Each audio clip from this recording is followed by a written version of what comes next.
السلام علیکم ورحمۃ اللہ وبرکاتہ۔ نحمدہ ونصلی علی رسولہ الکریم، اما بعد۔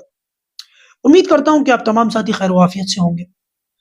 دوستوں، اگر آج کے حالات کا جائزہ حدیث مبارکہ کو سامنے رکھ کر کے لیا جائے تو یوں پتہ چلتا ہے، ایسا لگتا ہے کہ جیسے آپ صلی اللہ علیہ وسلم نے جو پیشن گوئیاں آخری حالات کے لیے، آخری دور کے لیے فرمائی تھی، یوں لگتا ہے کہ جیسے یہ وہی دور چل رہا ہے۔ زمینی حالات بھی بڑی تیزی کے ساتھ بدل رہے ہیں، لیکن افسوس کی بات یہ ہے کہ ہم مسلمانوں کی غفلت کے اندر اتنی ہی زیادہ گہرائی ہوتی چلی جا رہی ہے۔ ہماری غفلت ختم ہونے کا نام نہیں لے رہی، ہماری نیند ٹوٹنے کا نام نہیں لے رہی۔ پچھلے دو چار دنوں سے دریائے فرات کے حوالے سے بہت سارے لوگوں نے سوالات کیے، بہت سارے لوگوں نے دریائے فرات کے حوالے سے علماء کرام سے بہت ساری باتیں سن رکھی ہیں۔ تو لوگوں کی جانب سے یہ کشمکش بھری باتیں سننے کو آ رہی ہیں کہ کیا یہ وہی دور ہے جو آپ صلی اللہ علیہ وسلم نے ارشاد فرمایا تھا دریائے فرات کے حوالے سے؟ کیا وہ وقت آن پہنچا؟ دریائے فرات کے حوالے سے جو پیشن گوئیاں اللہ کے رسول صلی اللہ علیہ وسلم نے فرمائی تھی، کیا ہم وہی جنریشن ہے جو ان حالات کو پورا ہوتے ہوئے دیکھیں گے؟ دوستوں، وہ پیشن گوئیاں کیا ہیں اور دریائے فرات کے حوالے سے انٹرنیٹ کے اوپر کیا باتیں گردش کر رہی ہیں اور ان کی حقیقت کیا ہے، انشاءاللہ میں اس چھوٹے سے کلپ کے اندر ان ساری باتوں کو آپ کے سامنے صاف کرنے کی کوشش کروں گا۔ اللہ پاک مجھ کو حق بات کہنے کی اور ہم سب کو ان باتوں پر عمل کرنے کی توفیق عطا فرمائے۔ میں دوستوں، حدیث کے مطالعے سے یہ پتہ چلتا ہے کہ دریائے فرات، دراصل یہ جو دریائے فرات ہے نا، یہ ترکی سے چلتا ہے اور پرشین گلف کے اندر جا کر کے مل جاتا ہے۔ اس کا جو سینٹر پوائنٹ ہے نا، وہ عراق کے پاس بنتا ہے۔ اور یہ جو پیشن گوئیاں ہیں نبی کریم صلی اللہ علیہ وسلم کی، علماء کا خیال یہ ہے کہ یہ عراق کے پاس جو اس کا سینٹر بنتا ہے وہیں پر پوری ہونی ہے۔ بات دراصل یہ ہے کہ حدیث کے اندر نبی کریم صلی اللہ علیہ وسلم نے دریائے فرات کے حوالے سے جو پیشن گوئی فرمائی تھی وہ یہ تھی کہ آخری وقت کے اندر یہ خشک ہو جائے گا، سوکھ جائے گا، اور سوکھنے کے بعد اس کے اندر سے خزانہ یا سونے کا پہاڑ ظاہر ہوگا۔ اس خزانے کو یا اس سونے کے پہاڑ کو حاصل کرنے کے لیے 100 کی مثال اللہ کے رسول نے دی کہ 100 لوگ اس کے اندر لڑیں گے اور اتنی زیادہ زبردست خون ریز لڑائی ہوگی کہ ان میں سے 99 قتل ہو جائیں گے، شاید ایک بچے گا۔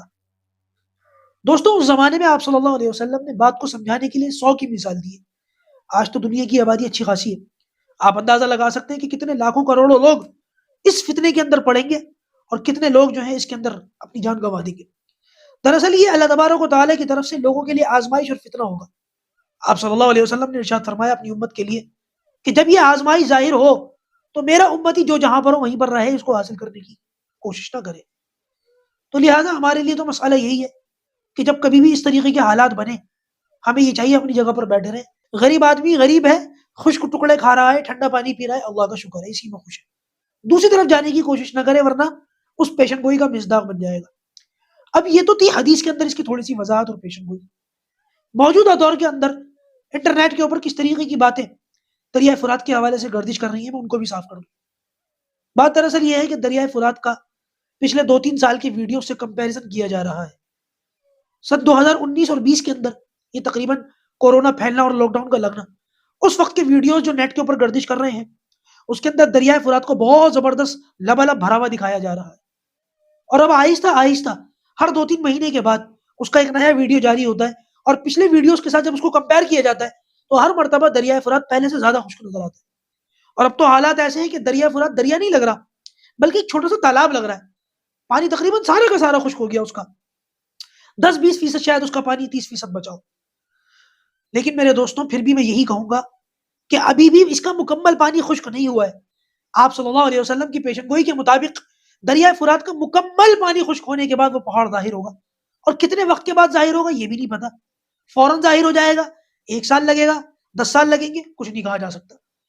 لیکن ہماری طرف سے بہت سارے لوگوں نے انٹرنیٹ کے اوپر عجیب و غریب قسم کی تھیوریاں وہاں پر لگا دی۔ دریائے فرات کا پانی خشک ہو گیا، اور بہت سارے لوگوں نے تو اس حدیث کی جو پیشن گوئیاں ہیں اس کو سونے کے پہاڑ یا خزانے سے ہٹا کر دنیاوی مادی چیزوں کے اوپر رکھ دی کہ وہاں پر تیل برآمد ہوا ہے، اور آپ صلی اللہ علیہ وسلم نے جو پیشن گوئی فرمائی تھی اس سے مراد حقیقی سونے کا پہاڑ نہیں تھا، بلکہ تیل اور دوسری چیزیں تھیں جو آمدنی کے ذرائع تھے، وہ چیزیں جو ہے ظاہر ہو گئی ہیں، اور ان کے اوپر جو ہے لڑائی بھی شروع ہو گئی ہے۔ بات دراصل یہ صرف اپنی طرف سے 2 + 2 4 کرنے کی کوشش ہے، حقیقت اس کی کچھ بھی نہیں ہے۔ علماء کرام کا خیال یہ ہے کہ آپ صلی اللہ علیہ وسلم نے اس حدیث مبارکہ میں جو پیشن گوئی فرمائی ہے کہ سونے کا پہاڑ یا خزانہ ظاہر ہوگا، اس سے مراد اصلی سونے کا پہاڑ یا خزانہ نہیں ہے، دوسری چیزوں کی طرف اشارہ کرنا، کوئی زمین نکل جانا، کوئی شہر برآمد ہو جانا، یا وہاں سے کوئی تیل وغیرہ نکل جانا، اور اس کو جو ہے اس پیشن گوئی کا مصداق بیان کرنا، یہ اصل میں لوگوں کی ناسمجھی کہہ لیں یا جلد بازی کہہ لیں، اس کی کوئی حقیقت نہیں ہے۔ ابھی تک تو اس طریقے کے کوئی حالات بہرحال سامنے نہیں آئے ہیں، لیکن کچھ نہیں کہا جا سکتا، کچھ نہیں کہا جا سکتا کہ 2 سال میں، 10 سال میں، 20 سال میں کب یہ حالات بن جائیں، کیونکہ جیسے کہ میں نے بتایا ہم بالکل آخری دور کے اندر چل رہے ہیں، اور نہ جانے ہماری کس جنریشن کو یا ہم کو کس طریقے کے حالات کا سامنا کرنا پڑ جائے، کیونکہ بہت سارے لوگوں کا تو یہاں تک خیال ہے کہ وہ جو تیسری جنگ ہوگی وہ اس دریائے فرات کے اندر سے اس سونے کے پہاڑ کو ظاہر ہونے کے بعد ہی ہوگی، یعنی کہ جیسے ہی وہ سونے کا پہاڑ ظاہر ہو جائے گا ویسے ہی تیسری عالمی جنگ کے حالات جو ہیں وہ بننا شروع ہو جائیں گے۔ اور ویسے بھی اس وقت مسجد اقصی اور فلسطین کے اندر حالات کیسے ہیں ہم سب جانتے ہیں۔ بہرحال میں اللہ تعالیٰ سے یہی دعا کرتا ہوں کہ اللہ تبارک و تعالیٰ ہر ایمان والے کو اور ان کی اولادوں کو اس فتنے سے اور اس آزمائش سے محفوظ رکھے، اور پروردگار دجال جیسے فتنوں سے اور ہر چھوٹے بڑے فتنوں سے اللہ تبارک و تعالیٰ ہم سب کی حفاظت فرمائے۔ السلام علیکم ورحمۃ اللہ وبرکاتہ۔